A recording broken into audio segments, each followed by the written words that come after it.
भारतीय जनता पार्टीच्या महाराष्ट्रामध्ये पुणे येथे झालेल्या महाधिवेशनाला आपल्यापैकी बरेच पदाधिकारी त्या ठिकाणी उपस्थित होते आणि त्या अधिवेशनामध्ये केंद्रीय मंत्री अमित भाई शाह आणि देवेंद्र फडणवीस यांच्या संदेशानुसार आपण यापुढील काळात कार्य करणार आहोत.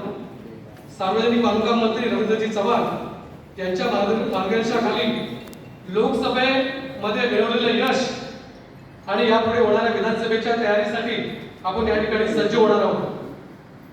नवीन रचनेप्रमाणे विधानसभेची निवडणुकीची तयारी करत असताना आपण त्या ठिकाणी महानगरपालिकेची तयारी करतोय आणि महानगरपालिकेच्या नवीन रचनेप्रमाणे सभागृहामध्ये 131 नगरसेवकाच्या ऐवजी 142 नगरसेवक त्या ठिकाणी होणार आहे आणि त्यामुळे आपली ही विधानसभेची जी पूर्वतयारी आहे ती महानगरपालिकेच्या निवडणुकीची तयारी आहे असं गृहीत धरून या ठिकाणी पदाधिकाऱ्यांनी कामाला लागलं पाहिजे. गेल्या लोकसभेमध्ये विरोधी पक्षांनी त्या ठिकाणी फेक नॅरेटिव्हला गैर नॅरेटिव्हनी उत्तर देण्यासाठी आपण सर्वांचं योगदान महत्वाचं आहे. आपल्याला त्या ठिकाणी खोट्याला खऱ्यानी विरोधकांना ते उत्तर त्या ठिकाणी द्यायला पाहिजे सोशल मीडियाच्या माध्यमातून.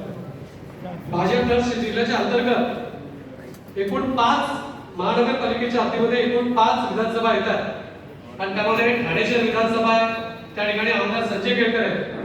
कोपरी 5 प्रकारीमध्ये मुख्यमंत्री एकनाथ शिंदे, कोळा माजीवाड्यामध्ये प्रतापसर नाईक आहे, कळवा मुंब्र्यामध्ये शरद पवार गटाचे आमदार आहेत आणि कल्याण ग्रामीणमध्ये राजू पाटील आहेत. आणि त्यामुळे महायुतीचे जे जे उमेदवार त्या ठिकाणी घोषित होतील त्यांना विजयी करण्यासाठी त्या ठिकाणी आपण एक दिलाने त्या ठिकाणी काम करायचंय.